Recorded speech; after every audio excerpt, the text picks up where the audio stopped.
नमस्कार, आप देख रहे हैं पूर्वांचल खबर और इस समय हम खड़े हैं वाराणसी कमिश्नरेट में। आपको बता दें कि यहाँ पे जो हमारे साथ महिला हैं और जो उनके वकील हैं, उनसे आज हम कुछ ऐसे सवाल करने वाले हैं कि जिनके बारे में आपने अभी कुछ खबरों में देखा होगा और सुना भी होगा, लेकिन इसके पीछे पूरा मामला क्या है वो भी हम आपको बता दें कि ये जो महिला है, इनका दावा है कि इनके छोटे बेटे के ऊपर इनकी बहू ने, जिसकी शादी इनके बड़े बेटे से 13 साल पहले हुई थी, वो भी शादी इंटरकास्ट थी, यानी लव मैरिज हुई थी। अब इनकी बहू जो है बड़े बेटे को छोड़ना चाह रही है, छोटे बेटे के ऊपर उन्होंने 376 का मुकदमा कायम करवाया हुआ है।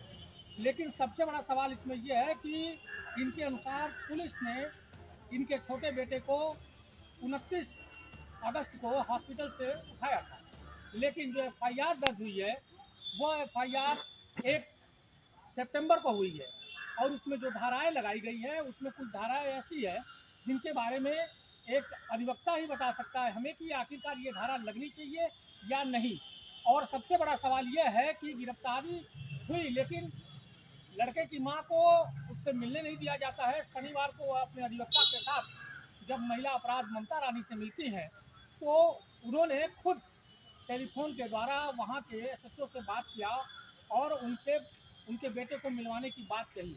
लेकिन जब ये महिला वो थाने पर जाती हैं शनिवार को, तब भी इनको अपने बेटे से नहीं मिलने दिया जाता है और रविवार को पता चलता है कि उनके ऊपर FIR की कार्रवाई हो रही है। शनिवार को इनको मिलने नहीं दिया जाता है और रविवार को ही आनंद आनंद में उनके बेटे के ऊपर FIR हो जाती है। लेकिन उसके पीछे का कारण क्या है वो भी हमें उनके अधिवक्ता जो है वो बताएंगे कि आखिरकार ये FIR होने के पीछे वजह क्या है और 4 दिन बाद FIR होने के पीछे वजह क्या है, इसके बारे में भी हम इनके अधिवक्ता से बात करेंगे। और सर क्या नाम है? और पाठक जी ये बताइए जो उनके ऊपर जो धाराएं लगी हैं, उसमें धारा 500 भी लगाई गई है, क्या ये धारा इसके साथ लगाई धाराएं जो अपराध में जो एप्लीकेशन में लिख कर दिया गया है वो एप्लीकेशन में धाराएं लगाई जाती हैं। अगर उसमें मानहानि का अपराध कारित होता है तो वो मानहानि की धारा उसमें एप्लीकेशन में अगर है तो लगेगा। तो ये बताइए ये जो धाराएं लगाई गई है और ये जो केस FIR की गई है, बताया जा रहा है कि ये 7 साल पुराने अपराध के ऊपर जो है ये धाराएं लगाई गई है। तो क्या ये 5 साल के बीच में क्या है, ये ज़्यादा गैप नहीं पड़ रहा?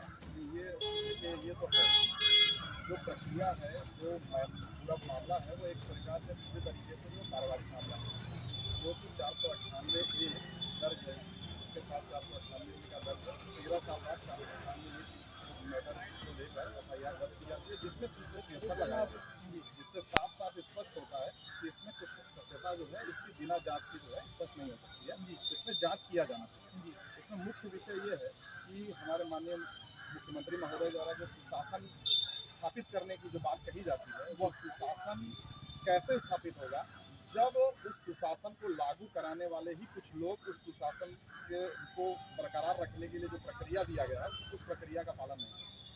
अगर 1 तारीख को किसी व्यक्ति की गिरफ्तारी हो रही, 1 तारीख को FIR दर्ज हो रहा है, वो भी 104 जो है वो 376 के मैटर में 13 साल पुराने मामले को लेकर या 7 साल 8 साल जितने भी एक महीने पुराने मामले को लेकर, जिसमें महिला का FIR दर्ज करने के बाद नियम ये है कि उसमें उसकी जो है वो मेडिकल मुआयना कराया जाए। मेडिकल मुआयना जब उन्होंने कराया उसकी रिपोर्ट आई, उसका जांच किया नहीं किया, 164 का बयान होता रहा IPC के अंदर, CRPC के अंतर्गत 164 का बयान होता, उस 164 के बयान के बाद और उस परीक्षण जो है वो जो मेडिकल रिपोर्ट आती उसके परीक्षण के बाद जांच उपरांत अगर कार्रवाई की जाती तो यह मान्य होता कि यह जो है जो प्रक्रिया का पालन सही तरीके से किया तो गया। क्या इसके बारे में आपकी जो वहाँ के रायपुरा के SHO उनसे बात हुई? उनसे मेरी फ़ोन पर बात हुई थी लेकिन उन्होंने साफ साफ मना कर दिया। ये महिला मेरे पास आई थी, मैंने उनको पर्सनली फ़ोन किया जिस पर उन्होंने कहा कि मैंने कहा कम से कम इस महिला जो कि 3 दिन से बिना खाए पिए परेशान है और रो रो कर इसका बुरा हाल है, उसको कम से कम इसके लड़के से मिलवा दिया। ये बात 29 तारीख की है। 29 तारीख को जब मैंने उन्होंने कहा अच्छा भेजिए मैं मिलवा देता हूँ, तब उस बात को लेकर मैंने इनको जो है वो वहाँ भेजा। लेकिन 29 तारीख को यह महिला दिन भर वहाँ उनके क्या बैठी रही, उन्होंने नहीं मिलवाया। फिर शाम को ये यहाँ आई और यहाँ पर जो है ममता रानी थी, उन्होंने फ़ोन किया और वहाँ जाकर 29 तारीख को 30 तारीख को शनिवार को हाँ, तो उसको आई और उसके बाद वहाँ पर एप्लीकेशन दिया और उसमें भी इसको जो है वो नहीं मिलवाया गया। तारीख इधर उधर तो ऐसा किस कंडीशन में होता है? क्योंकि आप लोगों का पाला ऐसे लोगों से पड़ता रहता है, तो ऐसा कहा जाए तो यह सिर्फ और सिर्फ अपने जो उनको अधिकार दिया गया है उस अधिकार का उन्होंने दुरुपयोग किया, सीधे सीधे दुरुपयोग किया। और अपने साथ साथ पूरे पुलिस विभाग का भी जो है के ऊपर प्रश्नवाचक चिन्ह लगा दिया गया है कि क्या इस तरीके से त्वरित कार्रवाई की जा सकती है। पास्को एक्ट के अंतर्गत, STFC एक्ट के अंतर्गत इसमें स्पष्ट निर्देश है, जांच उपरांत ही कार्रवाई की जाएगी।